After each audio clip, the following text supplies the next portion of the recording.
And it'd be quite good just to know how Vasl defines a young carer. Yes, well actually it's not too dissimilar to what Pat was saying for adult carers.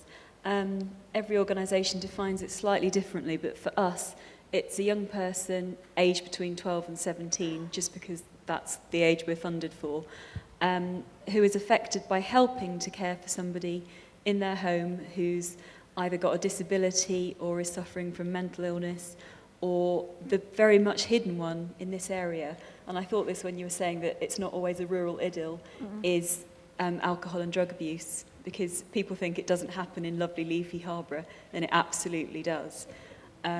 Also, there's a stigma attached to that one for the young carers, so that's the one that goes very most underreported.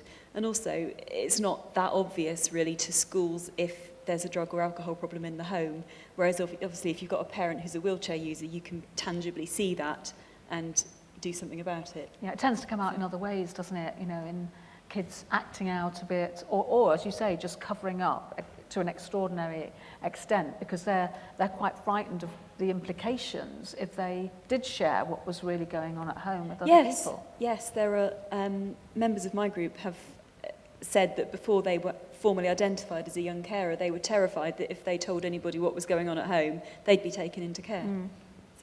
So can you describe some of the problems that young carers face? I mean, they're in a myriad of different kind of situations. They could be looking after a parent with a disability, a parent with a sudden illness, or some kind of a mental health issue.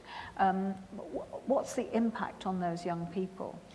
It can be really enormous. Obviously, if you're physically looking after somebody, that's tiring. I've certainly got 12-year-olds who do the entire family shop for a family of 5 every week. Obviously, no transport, so lugging it there in carrier bags. I think the impact is the worrying about the person, really, and that's the one that carries over even to when they're at school, because if you're thinking, has mum fallen over, is she lying on the floor until 4 o'clock when I get home, you're not going to be thinking about your schoolwork. Schools historically have not been terribly good at picking up young carers, although myself and the County Council are doing a lot of awareness raising work this year. The impact certainly on academic attainment could be enormous, and I remember reading in June time that for the average young carer, the fact that they are a carer reduces their GCSE results by 9 grades, which is massive. And you don't get a second chance to have a childhood, do you? So what do you do for those young carers? Mainly we run an activity group once a fortnight, just to give them one evening a fortnight where they can be a normal young person and not have this tremendous weight of responsibility. We really see it as respite for them. They don't sit around and talk about their problems, but they are all sort of quietly aware that everybody's in the same boat. And it's just being around young people who they know would empathise that's so useful for them. And we just really try to give them 2 hours of fun. It's a lot like allowing them to be a teenager, isn't Absolutely, it? And be a young person. Yeah, that's just it. I mean, we had a group Wednesday, we were toasting marshmallows, drinking hot chocolate. We were going to put the tents up, but there was a spider-related situation, so we decided it was a bad idea. But we do lots of days out as well. We over the summer holidays, we went to Alton Towers for the day, which they don't get the chance to do. One family, they have a disabled younger sibling, and they just can't go out as a family for the day. So if I don't take them to Alton Towers, who's going to do it? And then we had a kayaking and water sports day, and at half term we're going ice skating in Coventry. So we just try to give them fun. So how many young carers do you have on your books, as it were? How many? We're just Harborough District, so we go out to Lutterworth and the other way, almost out to Corby. We've got 19 currently. They are underrepresented, but that's still the largest young carer group in the county.